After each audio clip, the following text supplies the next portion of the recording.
grow a kitchen garden with waste generated from the kitchen, how we can choose products to keep the keeping the environmental concerns in mind, of course, a more greener product, of course, and Ruchi is the CEO and co-founder of TARU Naturals, which is an organic fair trade food brand, which focuses on sourcing and creating a market for organically grown superfoods, such as black rice and turmeric. So from 10,000 identified tribal and small scale farmer networks across India, they source all of their products. The organization buys the produce from small farmers, packages it, and markets them under the TARU brand. While working with farmers very closely, TARU operates under a three-pronged approach, three-pronged model, which includes climate resilient agriculture, organic farming, training, and setting up supply chains with market intelligence and clean technology value addition processing units that ensures fair trade markets, ready products for end consumers, which are sourced directly from the small scale farmers, of course. Now, TARU, a little bit about TARU, which is incubated with Powered Accelerators, Unlimited India Fellowship, SPJMIR, Shri Shri Institute of Agriculture, Art of Living, Women Transforming India by Niti Aayog, IWSEN program, Omani Institute, etc. And TARU Natural, in its course of existence, has definitely been bestowed with a lot of awards that has gone both to TARU and Ruchi for their initiative, which includes the top 15 Women Transforming India award by Niti Aayog in 2020, the GQ 50 Most Influential Young Indian Awards, the Condé Nast Homegrown Brand of the Year Award, which has gone to TARU, and the She United Food Enterprises 2019, if I've got that right, Ruchi, and the Women Economic Forum Award, among others. TARU Natural also presented at Cox Land Dialogue Forum, and Ruchi was selected as part of the Cox Forums of Emerging Leaders. Now, thank you so much again, everyone, for joining us. Thank you so much, Ruchi, for giving your time and coming and joining us and telling a little bit about reducing carbon footprints and leading us towards a more sustainable and a zero wastage lifestyle. Over to you, Ruchi. Thank you so much. Okay, so yeah, so you can see me, right? Yeah. Yes, you're visible and audible. Yeah. Great. Okay, I'm trying to. I've forgotten how to make my screen. Just 1 second. It's full screen. Okay, it doesn't matter. Okay, so hi, thank you for joining me for my workshop, and just in the first half, I'm going to present to you all the different DIY tips, and then we'll take questions thereafter. So we have a lot to cover. I'm going to speak a little bit about how there are simple things you can do in your life. So let's start with when you wake up in the morning, what is it that you do first, right? You wake up and you possibly have some water, right? So when you have some water, what is it that you use? So when you use water, it's very important to store your water in a glass bottle, or steel bottle, or earthenware, right? So earthenware is also really good because it cools the water. You don't need to have ice water anymore. And also, like, if you go to see, this is, of course, this is bought, but we also recycle a lot of, say, other bottles, which are glass. And so this is an earthenware jug, yeah? And you see that it's excellent, like you can easily use this, right? Then after you do that, and you have some water, it's really nice to start your day with, say, lime water, or something alkaline, or jaggery powder. And basically, when you have the lime water, it's great to put some honey, or say jaggery instead of white sugar, because white sugar is one of white sugar has one of the largest carbon footprint in the world as an agriculture product. So, and also it's not good for the environment in terms of the way it's grown, the chemical way. So it's great to actually resort to, say, jaggery because it's done by small scale farmers, and honey as well.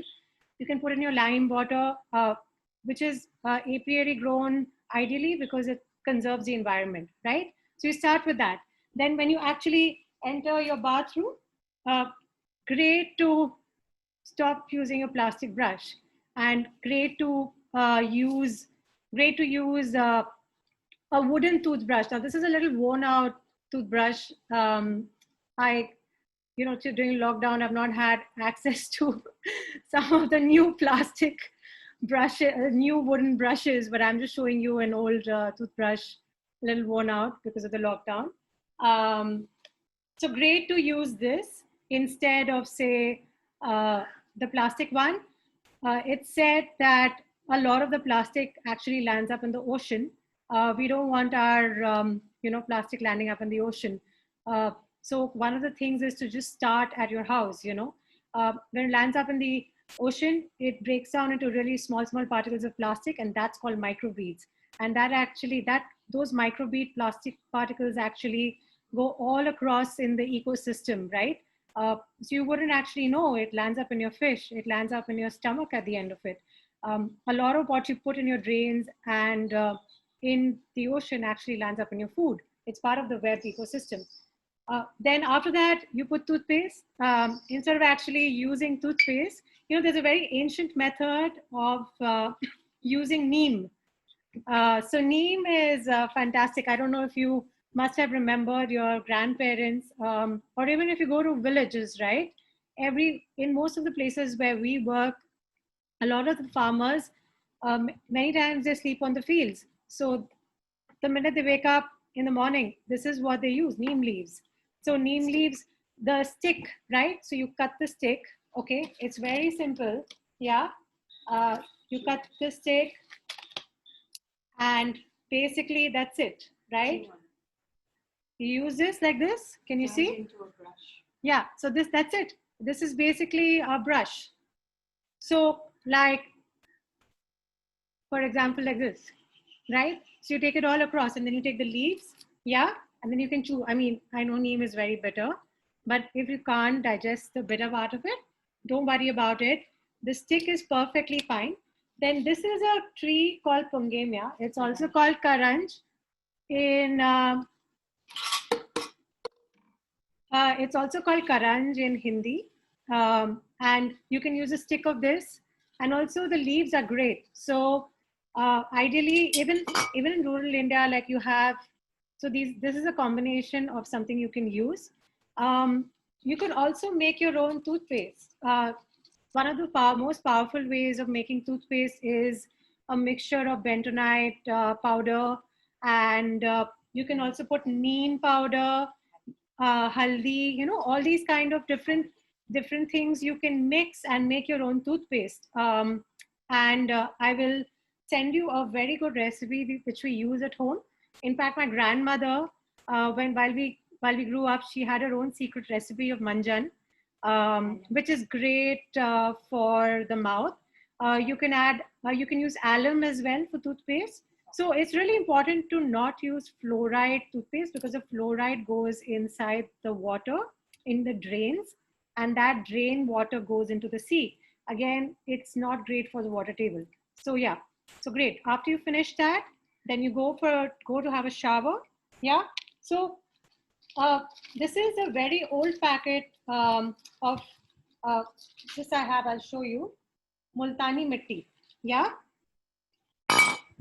Oops, some of it is dropped on my laptop. Yeah. So can you see?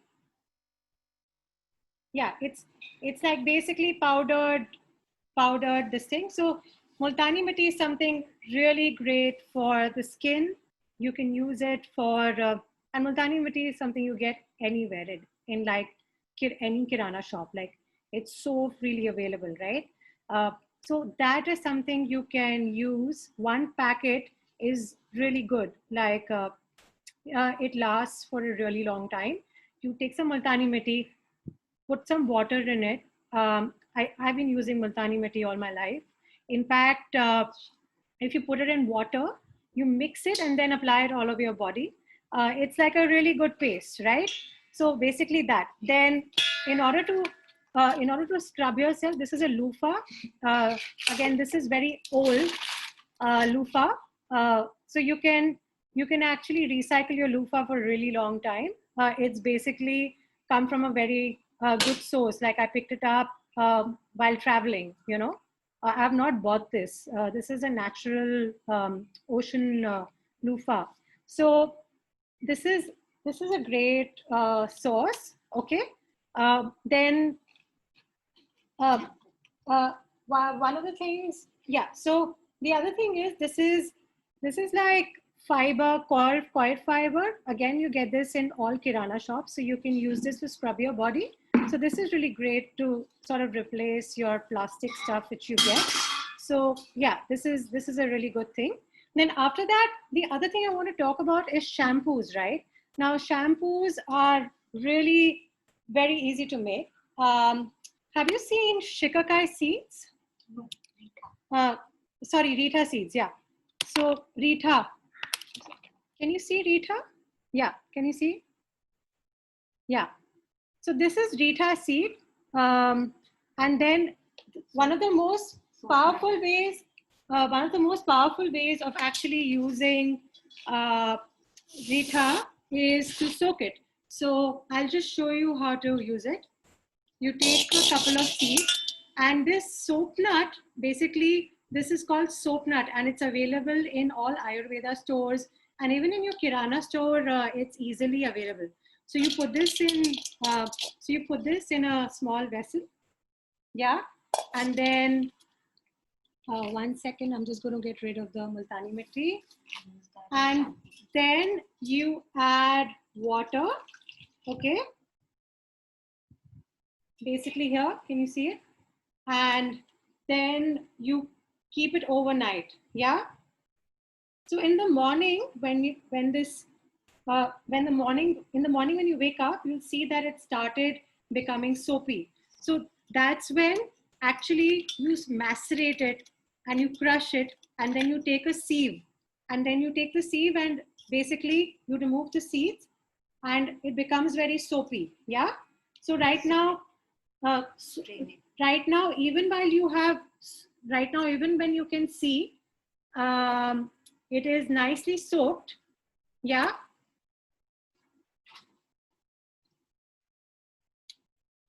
It is nicely soaked, yeah, and it's already started becoming soapy. Oh, wait, sorry, I have just 1 second. Huh? I'm just cleaning my. Yeah, I just dropped some water. Yeah, just 1 second. Yeah. Just get me a kapda.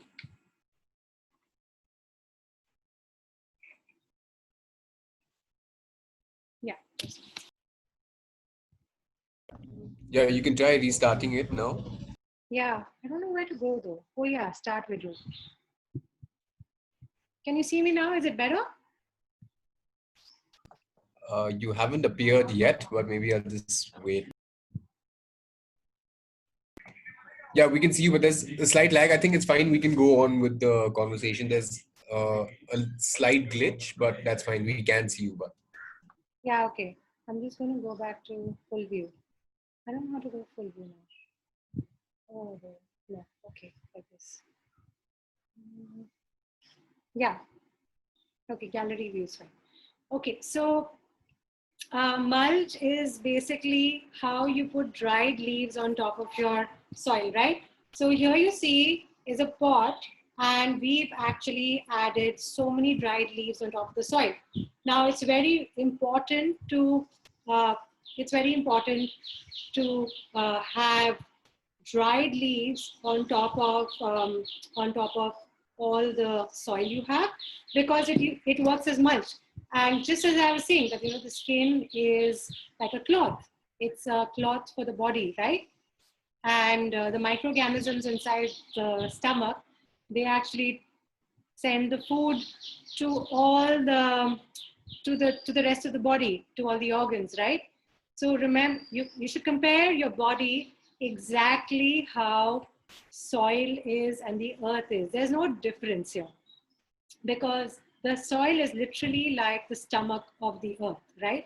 It has the microorganisms, it has everything to actually make sure that the earth and even us as living beings connected to living to earth are getting nutrition.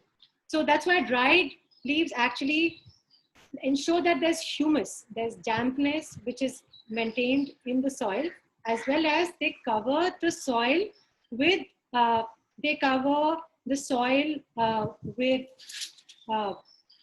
they make sure that, you know, the direct sunlight doesn't hit the soil. And the microorganisms are also preserved because of that. You know, those are the ones who actually will interact with the plant. So it's very important to have this mulch and use your dried leaves for that. So, okay, now, you know, it's really amazing. Now you know how to pot your plant. You know how to recycle your seeds. You know how to grow them. So the next thing you do is, when you're growing your microgreens, okay, how do you grow your microgreens? Your methi seeds, your mustard seeds, you know, all those seeds which you get in your spice box, right? Everybody has a spice box at home, mustard seeds, methi seeds, all those seeds. Can you get the spice box? I'll show. We have one, but I shouldn't assume everybody has it. So I'll show you mine. Take some mustard seeds, take like a waste plastic thing. So like, say you have, say you have all your milk packet. So see, this is how our masala dani looks like. It's got like really nice colors. It's got haldi, all of that. But one of the things it has is kalonji and mustard seeds. Yeah. So your mustard seeds, what you can do is, you can take your milk packet, add some soil in it, and in that you can, I'll just show it to you how. Yeah. Or you know those boxes in which you get Ferrero Rochers? Everybody has chocolates, right? So or you get fruits, strawberry fruit boxes, which you just chuck in the dustbin. I would recommend that you don't use plastic first of all, but since we're being practical here, what do you do with those things, right? Take those boxes, put some soil in it, make sure there's some holes underneath, and then just put seeds in it, and that's all that is required to grow it. Yeah. Otherwise, you can take a milk packet, okay, make a nice, yeah, now it looks like a pot. Looks like a pot, right? Make 1 or 2 holes in it, put some mud in it, okay, and then just either put your microgreen seeds in it, or you can even put like a small sapling in it. There is something called as giloy. Now, giloy is a magical miracle plant, and I recommend that you grow this at home, especially for COVID. And if you want to grow in this amazing milk packet, and I would recommend that you don't use plastic, by the way. I recommend that you use glass, recyclable milk thing. But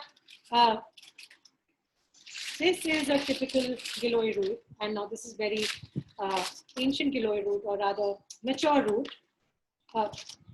You get this everywhere in Bombay, yeah? And there's many people who say that not only does this help in fever, if you take a little bit of this root, this is how it looks like, yeah? I'm going to show you the leaf. Yeah, so you can chew up the root and the leaf as well, and it's excellent for the cold, for fever, for stem. So you can take the stem and you can put it in water in your nimbu pani in the morning, and you can just make a tea of it and have it, right? So this is something you can just grow at home. It's so good. Like it's really good, especially as a medicine for your immunity. Oh, this is so good for immunity. Like, you should totally try it. If you have this, nothing will ever happen to you. Trust me.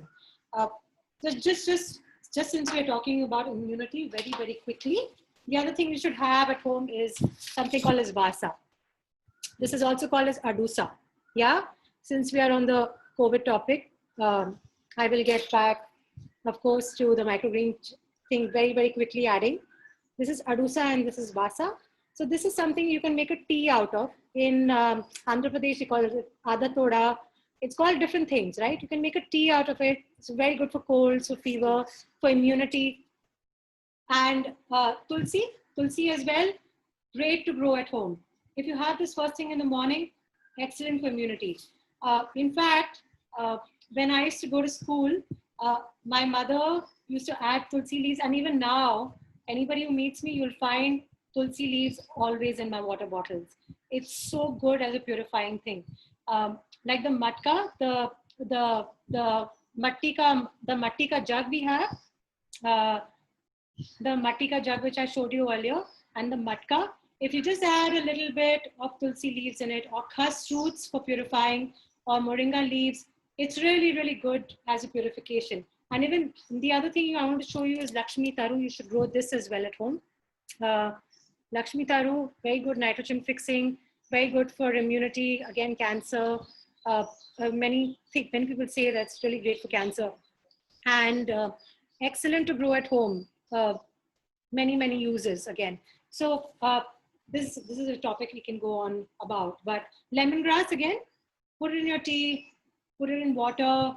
So these are general things. We assume that everything is there in the garden. But why not put it in your matka and have this herbal water every day? Especially khas roots. It's so purifying. I mean, at the end, what you actually drink or eat is what your mind becomes, right? So yeah, this is great. Now I want to get to the topic of ash. But one more thing I want to add is people who have issues with mosquitoes, right? Mosquitoes are a very, very big problem, right? So instead of using good night, because good night is not the best thing to use, right? Good night is highly toxic. You should stop using good night immediately. Those chemicals, oh my God. You don't even realize how bad good night can be for your mind and your body and your respiratory system. So this is neem leaves. Now, if you dry these neem leaves or nirgundi leaves, or even vasa leaves, these leaves, any dry leaves, yeah, make sure you add a little bit neem in that, yeah, with camphor. You know what is camphor? You find this in temples. You find it everywhere in most sites, right? So you take this small havan kund. Now, this is just a small copper thing, copper vessel. If you don't have this, it doesn't matter. Take 4 bricks at home. Yeah, 4 bricks. Just make a small 4 brick thing. Or if you don't have the luxury of even making a small brick thing, don't worry about it. Yeah, even if you don't have, don't worry about it. Take an earthen pot, or take like a steel. If you want to take a steel pot, make sure you put it on something so that you don't burn your hand. Yeah. But this is great, like something like this. So you add this, the camphor. Yeah. You add the dried neem leaves. Okay. You add more dried leaves. And then you can add some cow dung. Great to put some desi cow dung. And then nirgundi leaves. Nirgundi is a plant which is really good for purifying the air. Right. So if you add nirgundi, neem leaves, camphor, and then you burn it up every day or every second day, and you take it all around the house, the smoke is great to kill mosquitoes. And also some of these trees, like nirgundi tree, if you actually grow it, we've not done pest control for 20 years now in the house. I'm going to show you a small peek of my house. Yeah, we've been here for the longest time. Yeah, so this is my house. Yeah. So this is vasa tree, all these things. And this is a small kind of kiln we have made. Can you see? Yeah. Yeah, sorry. Can you see? Yeah. So this is a small kiln we have made. Yeah. Now, as you can see that we have put a lot of the mango petika stuff, and we've added some haldi as well, waste, which was there. And we added a lot of dried leaves and mud. And then this ash, which is there from this small kiln, we actually put it in the, in the mud. So in the mud we have.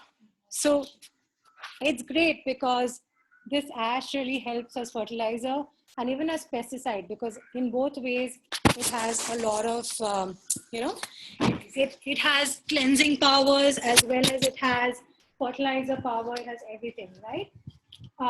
So yeah, so that's why, and even the ash, where is the pool?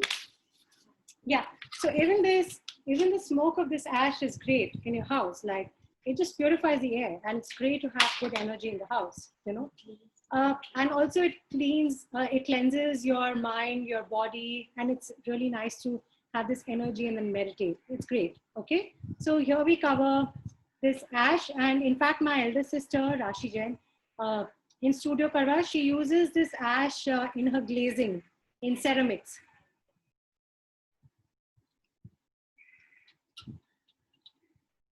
Sorry, is there a lag? You can hear me, right? Yeah, it's okay, right? Yeah. So basically this ash you can use for your plants as fertilizer and as pesticide both. This is great. Like this, so this covers the topic of ash. Yeah. Now I'm gonna talk to you about, 1 second, I'll keep this aside. Yeah. So yeah. So I'm going to talk to you a little bit about food. Yeah. Food you eat. Now, what you eat at home has a big carbon footprint, right? Now, I'm not going to ask you to go vegetarian or vegan, but I would highly recommend that you consider one of these options. Why? Because we don't know how and where the milk comes from, right? And many times the whole cruelty factor to animals is something we need to keep in mind, right? Because if something did something to our family, it would have repercussions, right? It would be painful. So we should look at how we live in sync with the environment. So when we live in sync with the environment, we should not harm the environment. And there's only this much fish, for example, in the ocean. The fish has a very, very important role to play in the ecosystem, in the oceans, and even in cleansing, in making sure that the whole web works, right? That's one thing. Then the cows, there's a study which says that if you slaughter one cow, it's equivalent to food grain worth for 6 acres of land, which is a lot of food. 6 acres of land can actually feed a lot of people. Not only that, it's a lot of carbon going into the atmosphere. So here's about beef. Then the chicken farming, right? I've traveled so many times to Assam and to many, many villages, in fact, across Maharashtra, across India. The amount of antibiotics which are fed to chickens is not funny. It's really sad how many antibiotics are fed, even if it's sustainable farming, free range chickens, what we call. I can tell you that even the free range chickens, they are fed a lot of antibiotics. There's nothing called as sustainable free range chickens because the amount of antibiotics which come out of it is just amazing, So the food what you put into your mouth, in terms of chemicals and fertilizers, right? So the amount of urea and DAP which is actually put in 1 acre of land, we found that Jeevamrut, which is what I spoke to you about, around 100 liters can actually replace urea for say 15 days for 1 acre of land. So there are certain methods like enzyme, right? How I spoke to you about enzyme, right?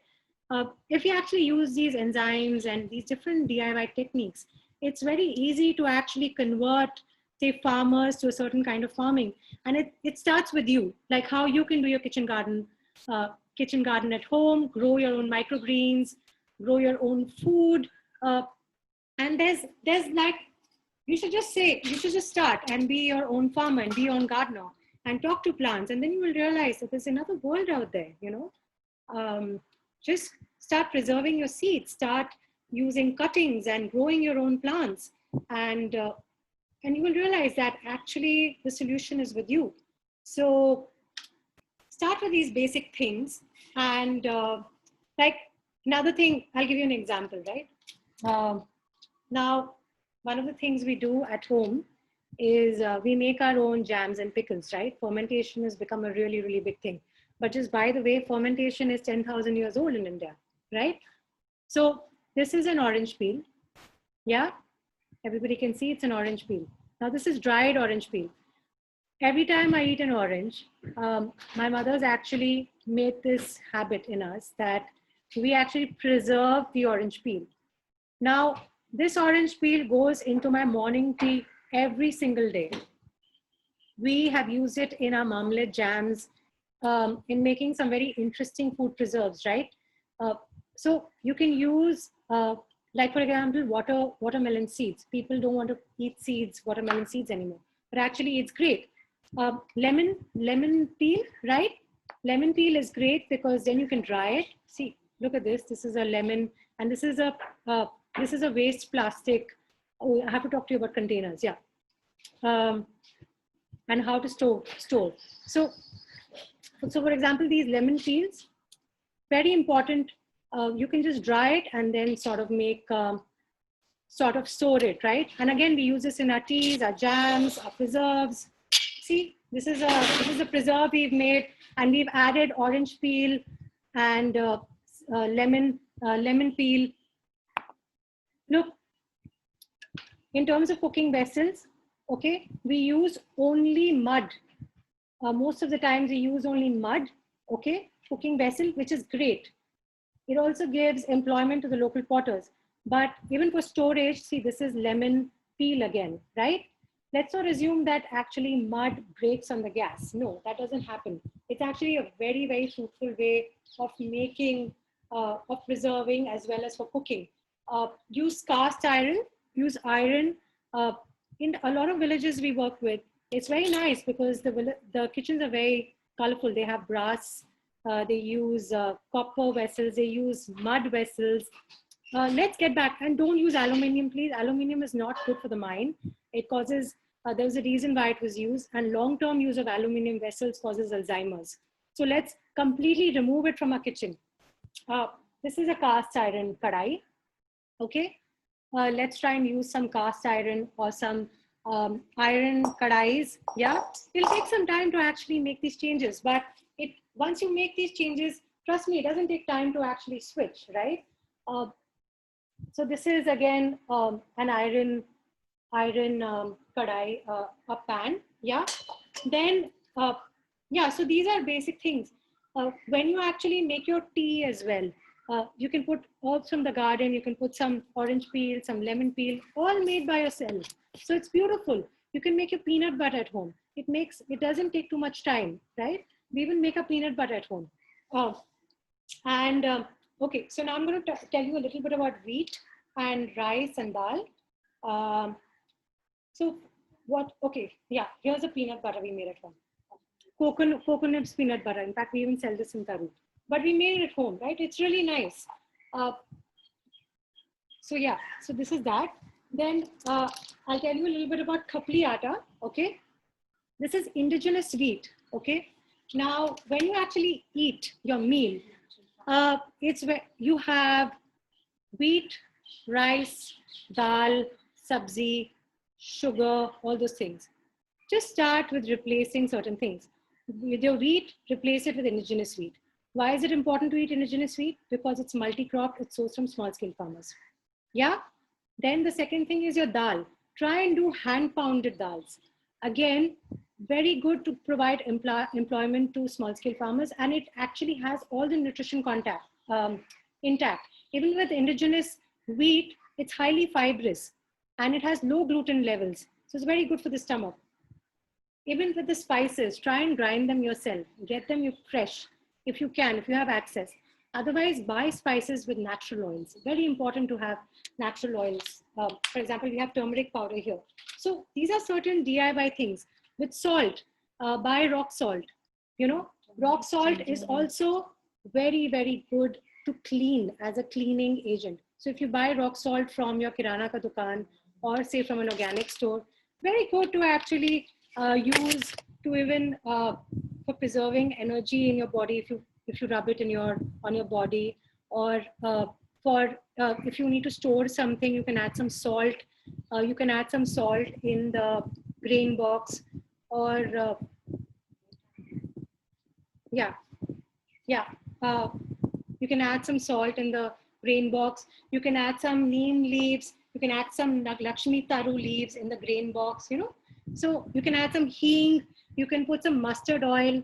So like for example, organic rice varieties, heirloom varieties particularly, like we do black rice or Indrayani rice or whatever, Ambe Mohar, any indigenous variety of rice, it catches insects very fast. So you can do, you can put some haldi, or you can put some mustard oil, you can put some Lakshmi Taru leaves, put some bay leaves which are dried. We have a bay leaf tree at home, so you can put some bay leaves in it. You can, yeah, so you can put some hing powder, you can put some allspice leaves, yeah. And by the way, all our rice, we make sure to put a little bit of bay leaf or allspice leaves. It tastes delicious, or even any sabzi, you know. It's a great way. Like you can start growing these things at home, whether you have space or not. There's a way out always, you know. You can grow it in your colony garden. Suggest that we want an allspice tree, we want a bay leaf tree, we want a hibiscus tree. You can grow it in a pot for sure. Like, I don't see why. Even if it is a tree, you can trim it and then it can become a small tree, you know, small plant. Lakshmi Taru especially very good for storage. And neem is something you should all grow at home for sure. Really good for the house. And tulsi as well. Yeah, this is Lakshmi Taru. Yeah. Okay, so shall we now take some, yeah, this is also another plant. It's called spinach, Ceylon spinach. It grows very well at home, very fast catching. In fact, we just got a small sapling from somewhere and then it just grew like a forest. It's amazing. We use it in salads. Okay, one last thing I want to cover is about oil. I forgot about the oil. Look, this is an old bottle I had, okay? Now don't judge me on what bottle it was.